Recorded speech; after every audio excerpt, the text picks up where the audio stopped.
Dari situs global Sumut Flotilla ORG, hingga Selasa dini hari ada 22 kapal yang dicegat di lepas pantai, 37 kapal dicegat di Laut Mediterania, 309 peserta diculik oleh tentara Zionis Israel. Jurnalis Indonesia yang diculik penjajah Israel yakni Bambang Nuroyono, Andre Prasetyo, dan Taudi Badai.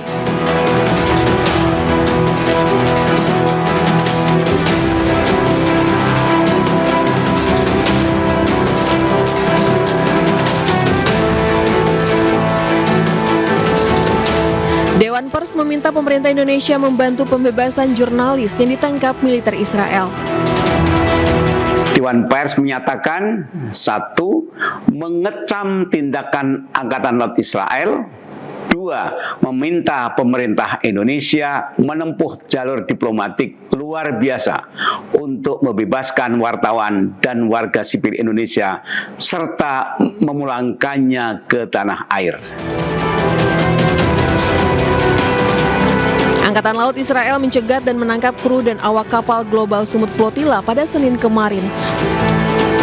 Jurnalis Andre Prasetyo hilang kontak di perairan dekat Gaza setelah logistik kemanusiaan yang ditumpanginya dicegat oleh militer Israel.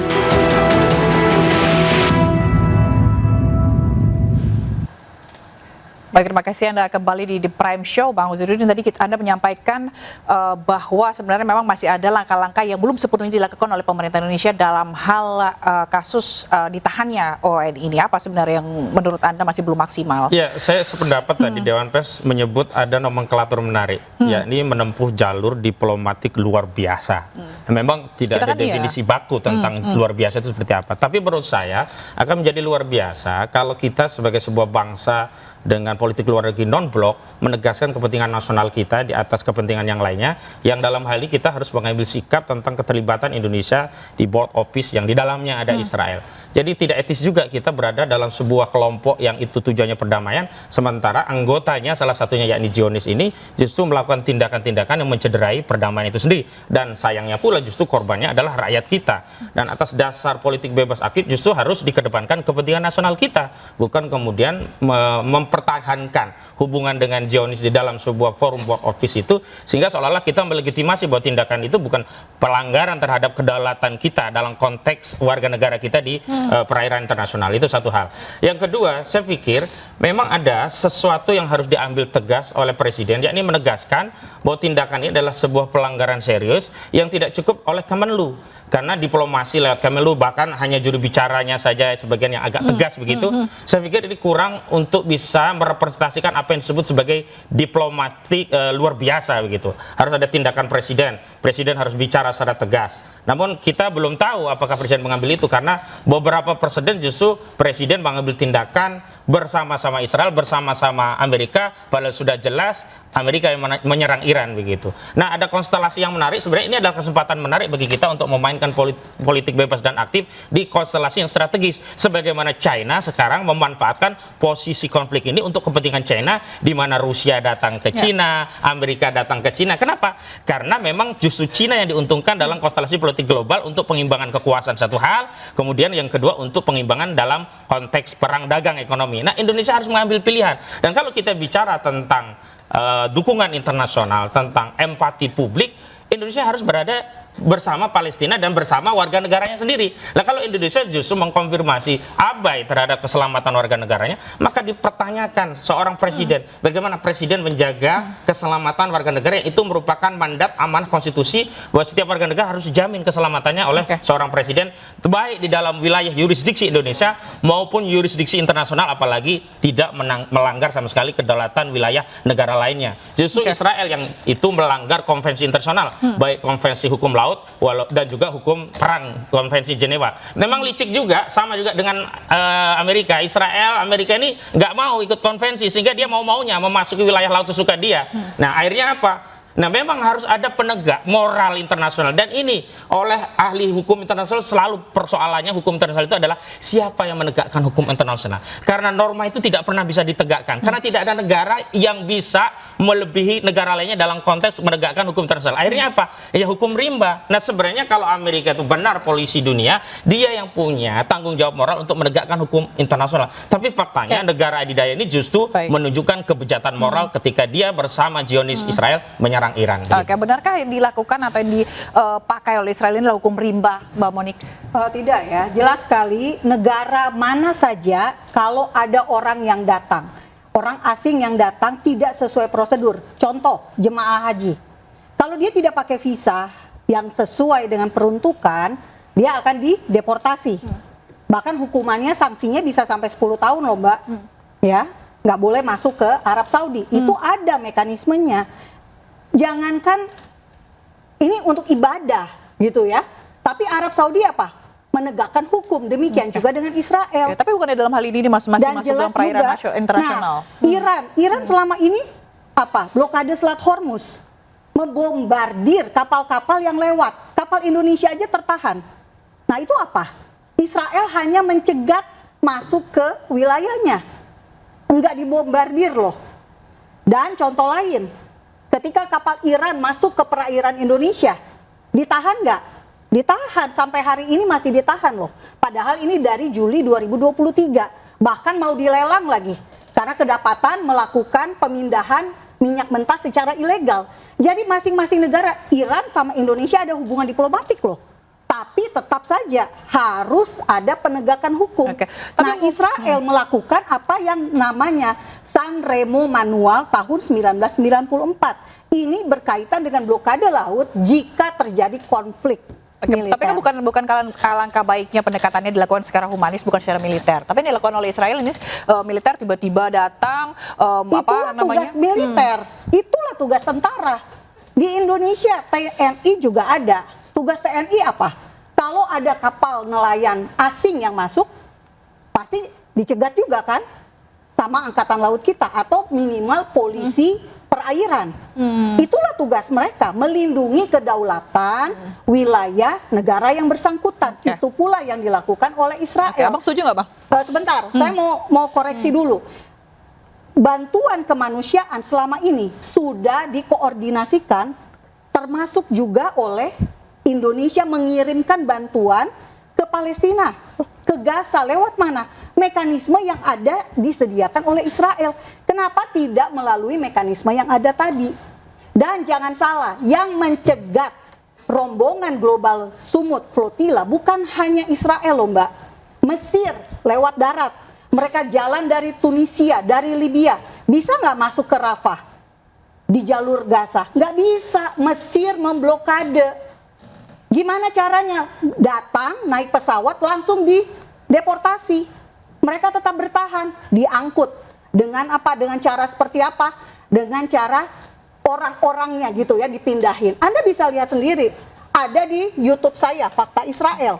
Silakan Bang, tanggapannya. Ya, itu kan sebenarnya dalih berulang yang disampaikan seolah-olah wilayah Gaza itu adalah wilayah Israel. Sebentar, saya tadi tidak memotong Anda. Iya, saya selesaikan saja. Fakta. Silakan, saya merepresentasikan itu dalih. Kenapa?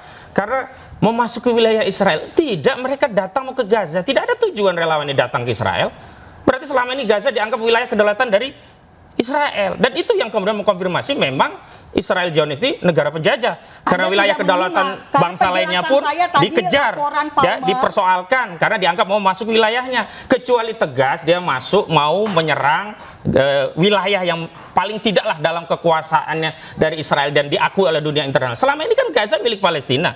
Tidak ada satupun kemudian hukum internasional yang menyatakan bahwa Israel punya wewenang untuk mengakui bahwa itu wilayahnya dari Israel. Dan ini yang sebenarnya secara berulang mengkonfirmasi memang saya setuju dengan Iran, tidak ada bahasa yang bisa dipahami oleh Israel atau Zionis kecuali bahasa perang. Karena kalau cuma bahasa omongan nggak akan bisa menyumpal mulut orang-orang Zionis ini. Maka saya bersyukur sekali hari ini masih ada ada Iran yang bisa menggunakan bahasa yang dipahami oleh Zionis, sehingga terpaksa Zionis itu merasakan bagaimana penderitaan yang dialami oleh bangsa Palestina yang hari ini ditimpakan oleh Allah Subhanahu wa taala kepada orang Zionis ini melalui kekuatan Iran. Dan disitulah letak kepentingan kita kaum muslim untuk menyatukan narasi bahwa kita ini bersaudara, jangan sampai yang lainnya nanti ikut dijajah oleh Israel, karena misi Israel bukan hanya Palestina. Kalau Palestina kecaplok, seluruh wilayah kawasan mau diambil tuh sama Israel karena mereka punya visi tersendiri. Dan di sini penegasan bahwa hukum internasional itu nonsen kalau tanpa kekuatan. Maka setiap umat dan bangsa harus ini menguatkan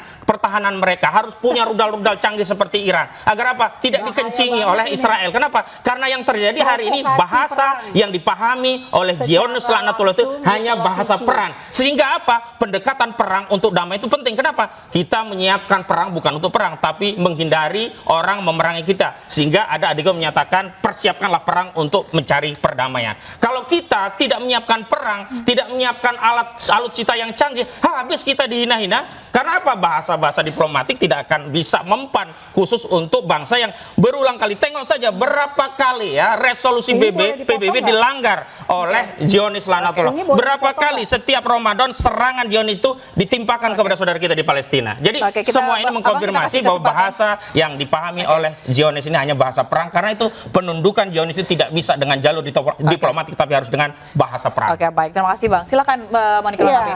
Ini ada kesalahpahaman yang terjadi di Indonesia.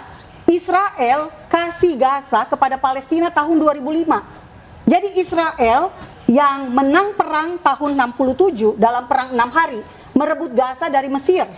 Bukan Palestina loh, merebut Gaza dari Mesir. Lalu setelah dari tahun 67 sampai 2005, Gaza dibangun dan segala macam, akhirnya Gaza itu diserahkan kepada Palestina untuk perdamaian. Jadi Israel malah kasih tanah, bukan mencaplok Gaza. Ini yang perlu diketahui. Tanggal 17 Agustus 2005, saya menyarankan kita bangsa Indonesia melek sejarah, jangan buta sejarah sehingga mudah diindoktrinasi oleh orang-orang yang mendukung teror dan kekerasan atas dasar kebencian. Ini bahaya sekali. Saya berulang-ulang mengatakan kita Indonesia harus cinta damai. Kita nggak pernah loh berperang dengan Israel. Tapi kenapa selalu isu Israel menjajah Palestina itu diangkat-angkat terus? Padahal tidak pernah terjadi penjajahan yang dilakukan oleh Israel. Jadi tolonglah media juga harusnya membuat masyarakat kita itu cerdas. Minimal melek sejarah. Jangan mau dikompor-komporin, di provokator-provokator yang tidak mendasar. Bahaya soalnya. Negara kita pernah mengalami yang namanya terorisme. Korban apa? Bom Bali, bom kedubes melebar itu kemana-mana, bom Marriott, bom gereja. Baik. Karena mereka tidak bisa ke Gaza. Sasarannya kemana? Ke dalam negeri kan, itu yang saya bilang bahaya sekali, karena yang nonton ini berbagai kalangan dengan tingkat pendidikan. Saya luruskan sejarah. Kalau bicara sejarah harus ditarik lebih awal, yakni ketika otoritas PBB dengan dukungan Inggris mendirikan negara yang namanya Israel di 1948. Sebelumnya seluruh wilayah Israel itu ada wilayah Palestina, satu wilayah di bawah Turki Utsmani ketika itu, yang ketika Turki Utsmani masih ada, Theodor Herzl itu minta tanah itu untuk pendudukan wilayah Israel sendiri, tapi ditolak oleh khalifah terakhir kaum muslimin Sultan Abdul Hamid II. Artinya apa? Semua tanah yang dimiliki Israel itu adalah tanah dari okupasi penjajahan yang dulu didukung Inggris, yang dulu menggunakan kekuatan PBB untuk mendukung pendirian Israel di 1948. Dan kalau ada wilayah kawasan mendukung, memang saat itu perang 6 hari itu perang ecek-ecek. Perang pengkhianatan penguasa kawasan Arab untuk melegitimasi entitas Yahudi, yakni Zionis Israel ini, agar memiliki wilayah negara seolah-olah mereka legitimate berada di wilayah itu, dan yang lainnya seolah-olah kalah. Padahal kalau waktu itu semua nyerang terus habis sejak saat itu. Tetapi karena ada Inggris, ada Amerika di belakang sebagai induk samang dari Zionis ini, dibuatlah sandiwara seolah-olah bangsa Arab kalah, seolah-olah Israel pemenangnya, seolah-olah Israel menyerahkan gajah, dan kemudian ada entitas yang dibentuk berdasarkan persetujuan Israel juga, yakni Palestina yang kita lihat hari ini. Jadi harus ke belakang kalau kita bicara sejarah. Nanti kita akan membahasnya lagi, ini lebih spesifik begitu ya mengenai WNI yang sedang ditahan, dan kita akan bertanya bagaimana nanti akhirnya dengan desakan yang sudah banyak dari mana-mana, dari negara-negara, apakah Israel juga akan melepaskan para WNI ini. Kita akan kembali saja, tetaplah bersama kami.